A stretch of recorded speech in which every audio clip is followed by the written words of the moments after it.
एक सरसब्ज और शादाब घास के मैदान में एक छोटी सी चिवंटी दिन भर मेहनत से काम कर रही थी। वो एक एक करके अनाज के दाने अपने घर ले जा रही थी। वहीं करीब ही एक टड्डा दरख्त के नीचे बैठा अपनी बांसुरी बजा रहा था।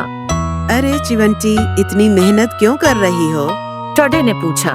मैं सर्दियों के लिए खाने का जखीरा जमा कर रही हूँ। जब ठंड पड़ेगी तो यही खाना काम आएगा। टड्डा हंसा और बोला, हाँ रे, सर्दियाँ तो अभी बहुत दौर है। लेकिन उसने चिवंटी की बात पर ध्यान नहीं दिया और मजे करता रहा। छोटी सी चिवंटी रोज मेहनत से काम करती रही और टड्डा हर दिन खेलता रहा, यहाँ तक कि वो खाने का जखीरा करना ही भूल गया। एक दिन चिवंटी ने टड्डे से कहा, टड्डे भाई, क्या आप खाने का कुछ जखीरा नहीं करेंगे? टड्डे ने हंसते हुए कहा, हाँ, अभी तो बहुत खाना है। वक्त गुजरता गया और मौसम ठंडा होने लगा, मगर टड्डा अब भी खेल कूद में मसरूफ था। चिवंटी ने कहा, आपको अब भी कुछ खाने का जखीरा कर लेना चाहिए। टड्डा बोला, चिवंटी, आओ धूप का मजा लो, अभी भी बहुत वक्त है। ये सुनकर चिवंटी ने अब टड्डे से बात करना छोड़ दी। मौसम बदलता गया और सर्दियां आ गईं। अब टड्डे को एहसास हुआ कि उसने एक दाना भी जमा नहीं किया था। चिवंटी है अपने आखिरी दाने जमा कर रही थी। फिर अचानक शदीद सर्दी आ गई और चारों तरफ बर्फ जम गई। टड्डे के पास खाने को कुछ भी न था। वो अफसरदा होकर अपने घर में बैठा रहा। दूसरी तरफ चिवंटी ने जितना अनाज जमा किया था, वो अब उसे सर्दियों में आराम से इस्तेमाल कर रही थी।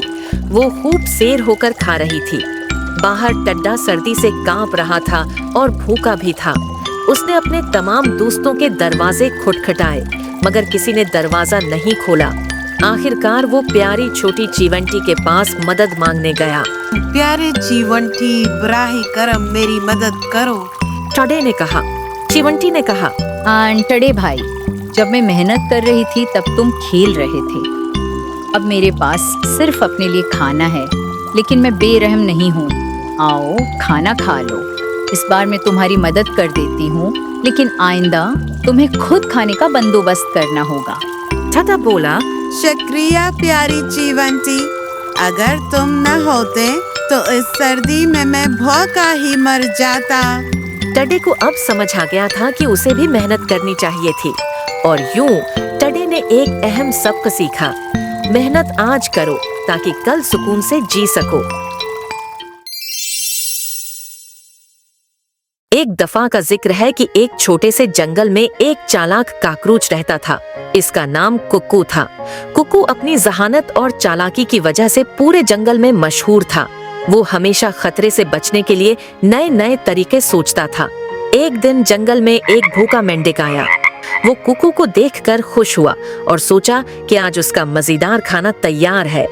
मेंढक ने कुक्कू की तरफ लंबी छलांग लगाई, मगर कुक्कू फौरन पीछे हट गया। कुक्कू ने अपनी चालाकी से एक मंसूबा बनाया। उसने मेंढक से कहा, तुम मुझे खा सकते हो, लेकिन क्या तुम जानते हो कि मैं जादुई काकरोच हूँ? मेंढक हैरान हुआ और बोला, क्या वाकई तुम कैसे जादूगर हो? कुक्कू ने मुस्कुराकर कहा, अगर तुम मेरी बात सुनो तो मैं तुम्हें एक खास खजाने का रास्ता बता सकता हूँ। मेंढक लालची हो गया और बोला, ठीक है, पहले खजाना दिखाओ, फिर मैं तुम्हें खाऊंगा।